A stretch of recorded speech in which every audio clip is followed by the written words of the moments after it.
أعوذ بالله من الشيطان الرجيم. بسم الله الرحمن الرحيم. ألف لام را، تلك آيات الكتاب المبين. إنا أنزلناه قرآنا عربيا لعلكم تعقلون. نحن نقص عليك أحسن القصص بما أوحينا إليك هذا القرآن وإن كنت من قبله لمن الغافلين. إذ قال يوسف لأبيه يا أبت إني رأيت 11 كوكبا والشمس والقمر رأيتهم لي ساجدين. قال يا بني لا تقصص رؤياك على إخوتك فيكيدوا لك كيدا. إن الشيطان للإنسان عدو مبين. وكذلك يجتبيك ربك ويعلمك من تأويل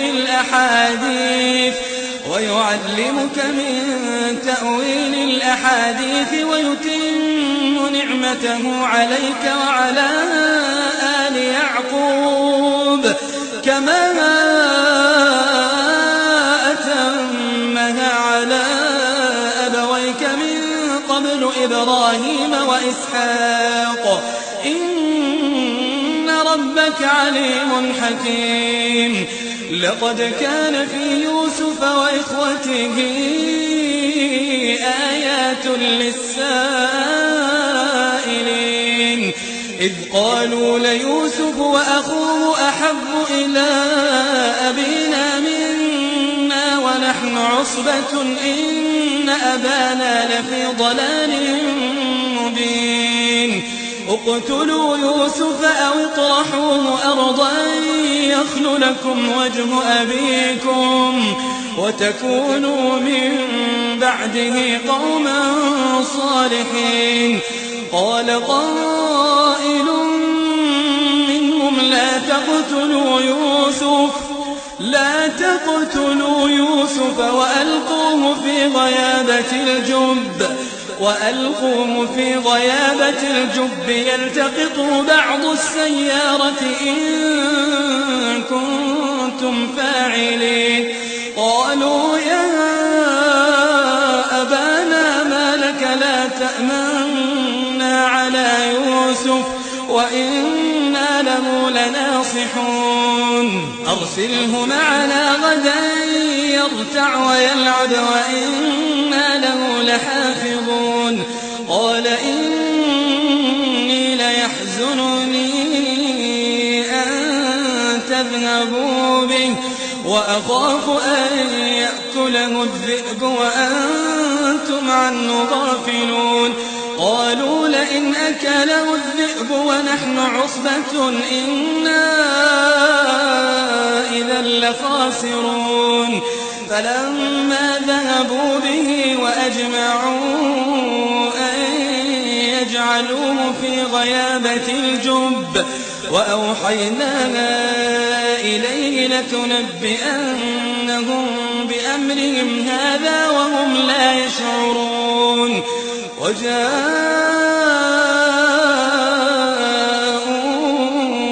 أباهم عشاء يبكون. قالوا يا أبانا إنا ذهبنا نستبق وتركنا يوسف عند متاعنا فأكله الذئب وما أنت بمؤمن لنا ولو كنا صادقين. وجاءوا على قميصه بدم كذب. قال بل سولت لكم أنفسكم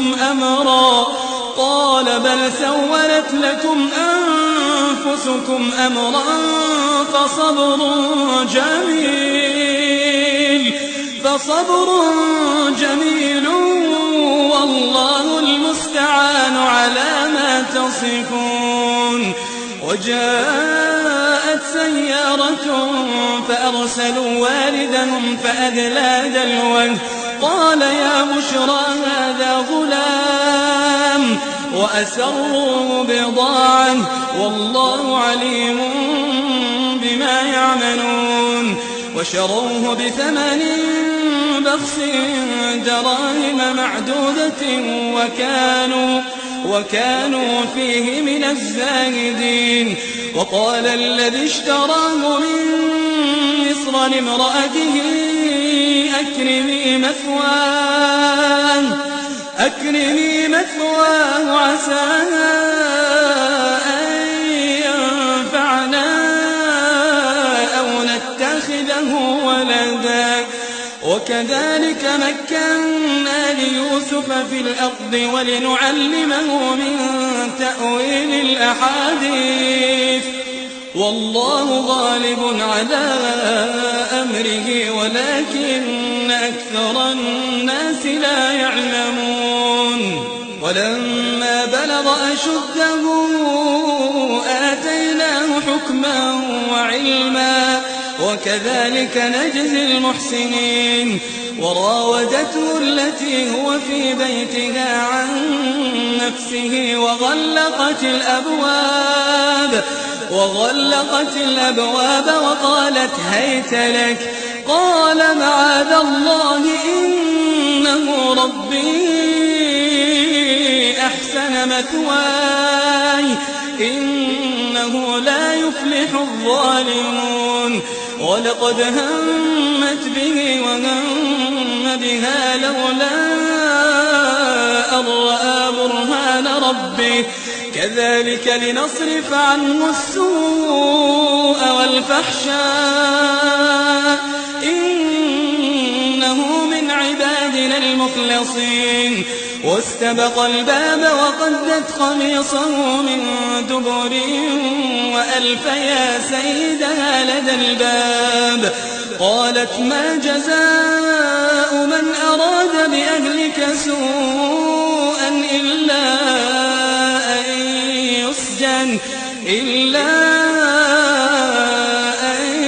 يسجن أو عذاب أليم. قال هي راودتني عن نفسي وشهد شاهد من أهلها إن كان قميصه قد من قبل فصدقت وهو من الكاذبين وإن كان قميصه قد من دبر فكذبت وهو من الصادقين. فلما رأى قميصه قد من دبر قال إنه من كيدكم إن كيدكن عظيم. يوسف أعرض عن هذا واستغفري لذنبك إنك كنت من الخاطئين. وقال نسوة في المدينة امرأة العزيز تراود فتاها عن نفسه قد شغفها حبا إنا لنراها في ضلال مبين. فلما سمعت بمكرهن أرسلت إليهن وأعتدت لهن متكئا وآتت كل واحدة منهن سكينا وقالت اخرج عليهن. فلما رأينه أكبرنه وقطعن أيديهن وقلن حاش لله ما هذا بشرا إن هذا إلا ملك كريم. قالت فذلكن الذي لمتنني فيه ولقد راودته عن نفسه فاستعصم ولئن لم يفعل ما آمره ليسجنن وليكونن من الصاغرين قال رب السجن أحب إلي مما يدعونني إليه وإلا تصرف عني كيدهن أصب إليهن وأكن من الجاهلين فاستجاب له ربه فصرف عنه كيدهن إنه هو السميع العليم ثم بدا لهم من بعد ما رأوا الآيات ليسجننه حتى حين ودخل معه السجن فتيان قال أحدهما إني أراني أعصر خمرا وقال الآخر إني أراني أحمل فوق رأسي خبزا تأكل الطير منه نبئنا بتأويله إنا نراك من المحسنين قال لا يأتيكما طعام ترزقانه إلا نبأتكما بتأويله قبل أن يأتيكما ذلكما مما علمني ربي إني تركت ملة قوم لا يؤمنون بالله وهم بالآخرة هم كافرون واتبعت ملة آبائي إبراهيم وإسحاق ويعقوب ما كان لنا أن نشرك بالله من شيء ذلك من فضل الله علينا وعلى الناس ولكن أكثر الناس لا يشكرون يا صاحبي السجن أأرباب متفرقون خير أم الله الواحد القهار ما تعبدون من دونه إلا أسماء سميتموها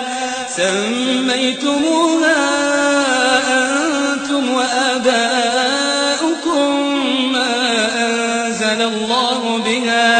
ما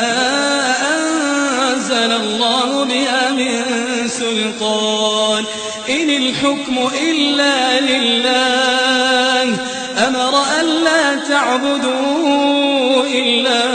إياه ذلك الدين القيم ولكن أكثر الناس لا يعلمون يا صاحبي السجن أما أحدكما فيسقي ربه خمرا وأما الآخر فيصلب فتأكل الطير من رأسه قضي الأمر الذي فيه تستفتيان وقال للذي ظن أنه ناج منهما اذكرني عند ربك فأنساه الشيطان ذكر ربه فلبث في السجن بضع سنين وقال الملك إني أرى 7 بقرات سمان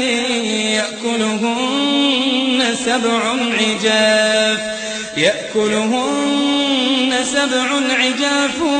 و7 سنبلات خضر وأخر يابسات يا أيها الملأ أفتوني في رؤياي إن كنتم للرؤيا تعبرون قالوا أضغاث أحلام وما نحن بتأويل الأحلام بعالمين وقال الذي نجا منهما وادكر بعد أمة أنا أنبئكم بتأويله فأرسلون يوسف أيها الصديق أفتنا في 7 بقرات سمان يأكلهن 7 يأكلهن 7 عجاف و7 سنبلات خضر وأخر يابسات لعلي أرجع إلى الناس لعلهم يعلمون قال تزرعون 7 سنين دأبا فما حصدتم فذروه في سنبله إلا قليلا مما تأكلون ثم يأتي من بعد ذلك 7 شداد يأكلن ما قدمتم لهن إلا قليلا مما تحصنون ثم يأتي من بعد ذلك عام فيه يغاث الناس وفيه يعصرون وقال الملك ائتوني به فلما جاءه الرسول قال ارجع إلى ربك فاسأله ما بال النسوة اللاتي قطعن أيديهن إن ربي بكيدهن عليم قال ما خطبكن إذ راوتن يوسف عن نفسه قلنا حاش لله ما علمنا عليه من سوء قالت امرأة العزيز الآن حصحص الحق أنا راودته عن نفسه وإنه لمن الصادقين ذلك ليعلم أني لم أخنه بالغيب وأن الله لا يهدي كيد الخائنين وما أبرئ نفسي إن النفس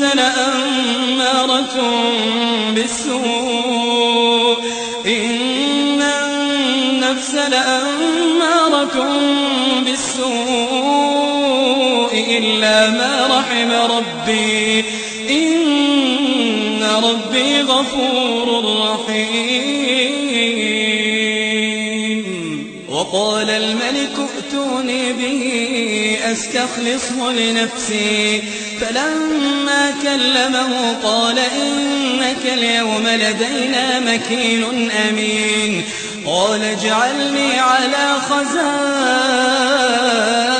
الأرض إني حفيظ عليم وكذلك مكنا ليوسف في الأرض يتبوأ منها حيث يشاء نصيب برحمتنا من نشاء ولا نضيع أجر المحسنين ولأجر الآخرة خير للذين آمنوا وكانوا يتقون وجاء إخوة يوسف فدخلوا عليه فعرفهم وهم له منكرون ولما جهزهم بجهازهم قال ائتوني بأخ لكم من أبيكم ألا ترون أني أوفي الكيل وأنا خير المنزلين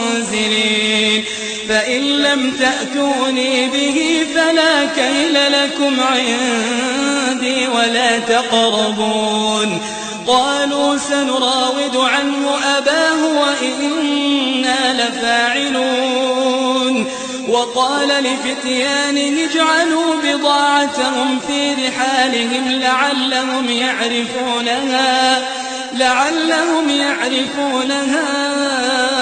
إذا انقلبوا إلى أهلهم لعلهم يرجعون فلما رجعوا إلى أبيهم قالوا يا أبانا منع منا الكيل فأرسل معنا أخانا نكتل وإنا له لحافظون قال هل آمنكم عليه إلا كما أمنتكم على أخيه من قبل فالله خير حافظا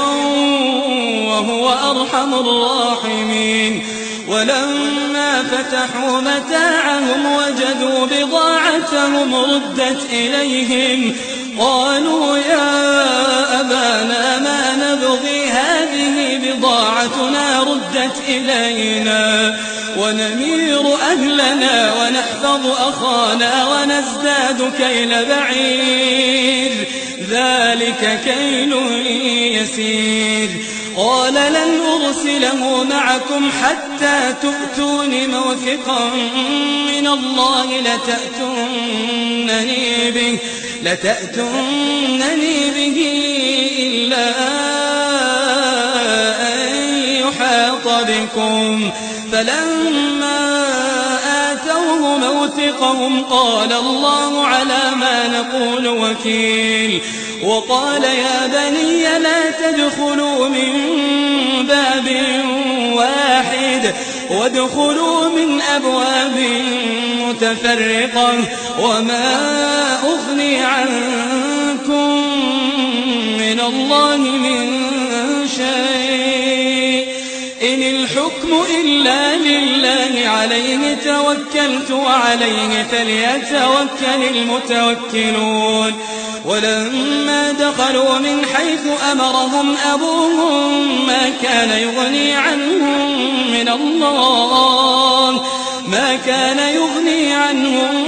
من الله من شيء إلا حاجة في نفس يعقوب قضاها وإنه لذو علم لما علمناه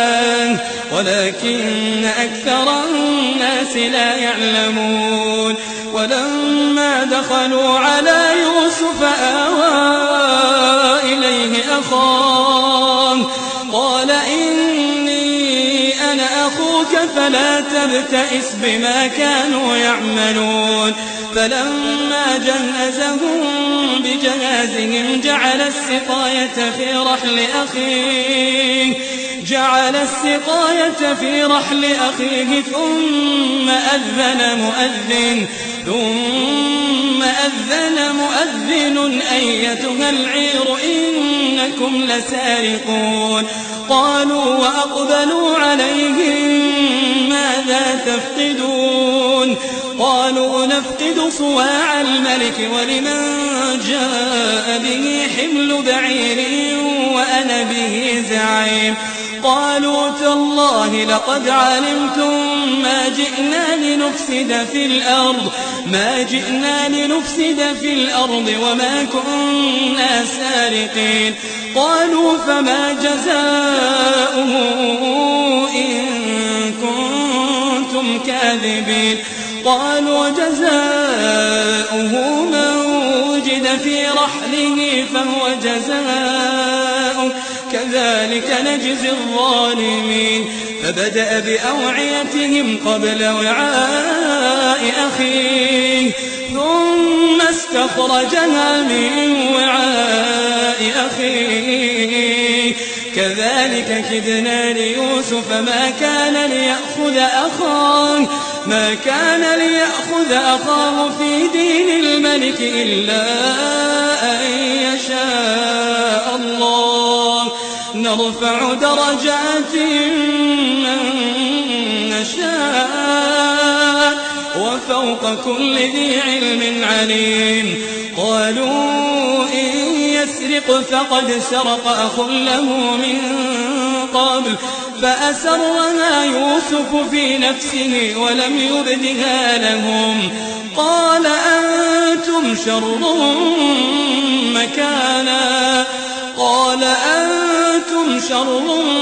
مكانا والله أعلم بما تصفون قالوا يا أيها العزيز إن له أبا شيخا كبيرا فخذ أحدنا مكانه إنا نراك من المحسنين قال معاذ الله أن نأخذ إلا من وجدنا متاعنا عنده إنا إذا لظالمون فلما استيئسوا منه خلصوا نجيا قال كبيرهم ألم تعلموا أن أباكم قد أخذ عليكم موثقا من الله ومن قبل ما فرطتم في يوسف فلن أبرح الأرض حتى يأذن لي أبي أو يحكم الله لي وهو خير الحاكمين ارجعوا إلى أبيكم فقولوا يا أبانا إن ابنك سرق وما شهدنا إلا بما علمنا وما كنا للغيب حافظين واسأل القرية التي كنا فيها والعير التي أقبلنا فيها وإنا لصادقون قال بل سولت لكم أنفسكم أمرا فصبر جميل عسى الله أن يأتيني بهم جميعا إنه هو العليم الحكيم وتولى عنهم وقال يا أسفا على يوسف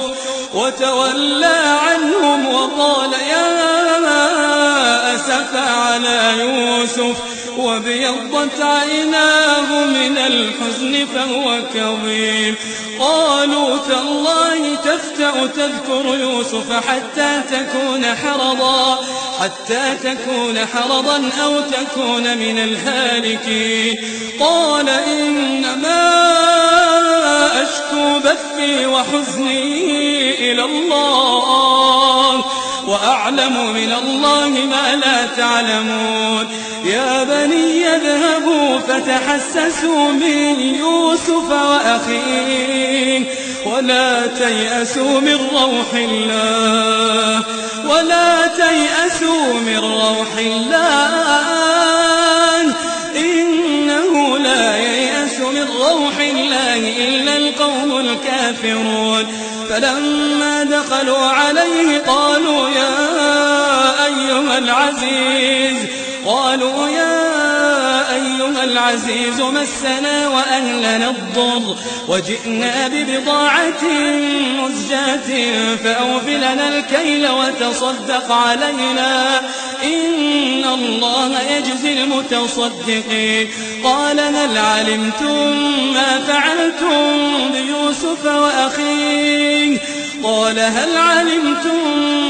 فعلتم بيوسف وأخيه إذ أنتم جاهلون قالوا أئنك لأنت يوسف قال أنا يوسف وهذا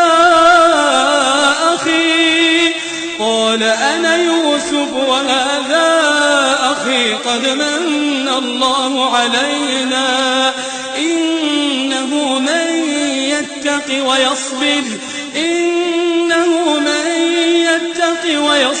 فإن الله لا يضيع أجر المحسنين قالوا تالله لقد آثرك الله علينا وإن كنا لخاطئين قال لا تثريب عليكم اليوم يغفر الله لكم وهو أرحم الراحمين اذهبوا بقميصي هذا فألقوه على وجه أبي يأت بصيرا وأتوني بأهلكم أجمعين ولما فصلت العير قال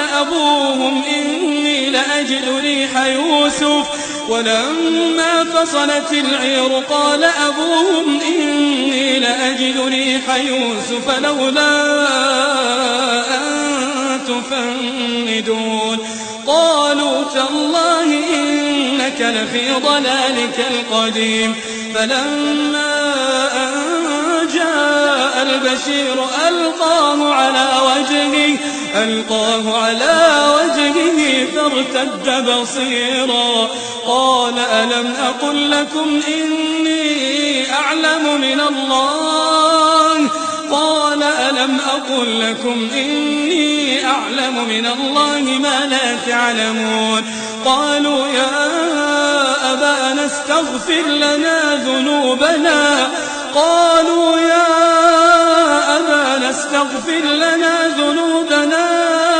إنا كنا خاطئين قال سوف أستغفر لكم ربي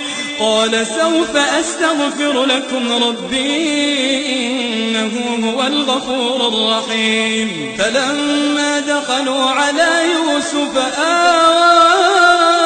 إليه أبويه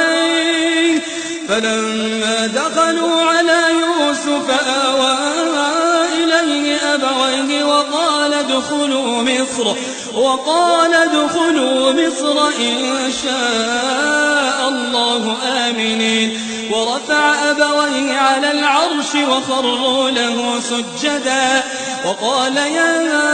أبت هذا تأويل رؤياي من قبل قد جعلها ربي حقا وقد أحسن بي إذ أخرجني من السجن وجاء بكم من البدو من بعد أن نزغ الشيطان بيني وبين إخوتي إن ربي لطيف لما يشاء إنه هو العليم الحكيم رب قد آتيتني من الملك وعلمتني من تأويل الأحاديث فاطر السماوات والأرض أنت ولي في الدنيا والآخرة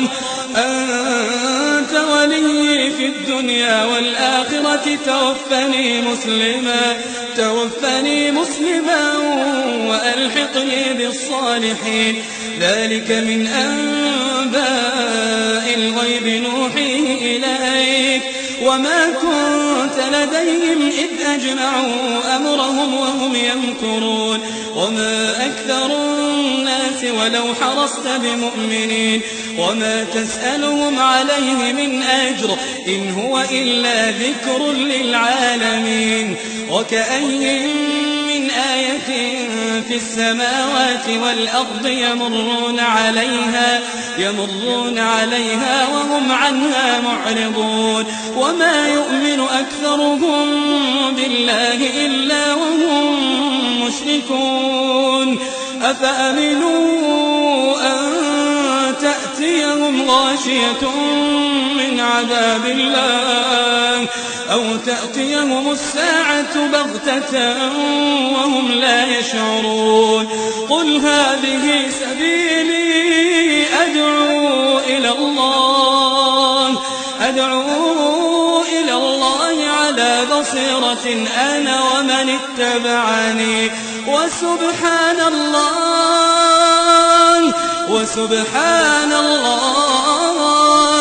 وسبحان الله وما أنا من المشركين وما أرسلنا من قبلك إلا رجالا نوحي إليهم من أهل القرى أفلم يسيروا في الأرض فينظروا كيف كان عاقبة الذين من قبلهم ولدار الآخرة خير للذين اتقوا أفلا تعقلون حتى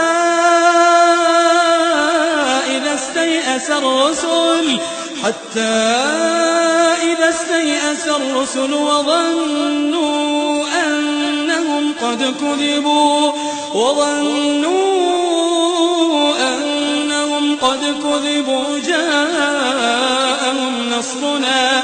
جاءهم نصرنا فنجي من نشاء